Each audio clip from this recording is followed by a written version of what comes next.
What if I told you buying your first home in BC could put over $10,000 back in your pocket? No, I'm not selling magic beans. Just letting you in on government programs most people don't even know exist.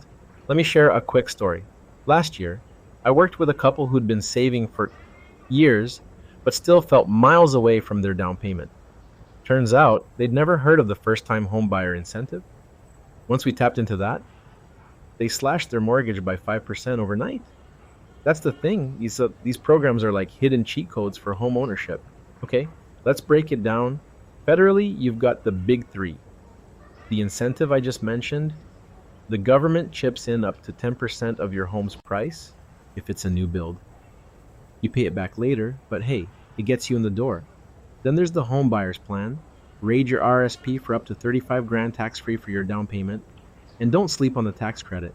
$750 might not sound life-changing, but it'll cover a moving truck and a pizza party.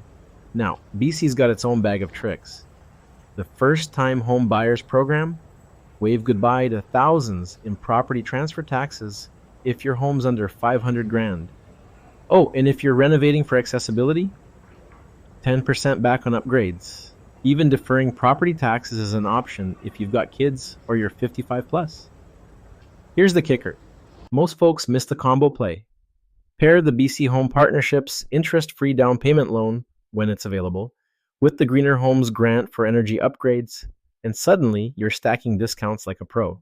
But, and this is a big but, you've got to play by the rules. Income caps, residency requirements, property values. It's like a puzzle. My advice? Treat this like a part-time job. Hunt down every rebate, negotiate mortgage rates like you're haggling at a flea market, and please don't skip the fine print. Look, I get it. BC's market's brutal. But imagine sipping coffee in your own kitchen 5 years from now, watching your equity grow. Worth the grind, right? If you want to read more about this topic, see the link in the description. And hey, smash that like button unless you want the algorithm to replace me with a mortgage calculator that only speaks in interest rates.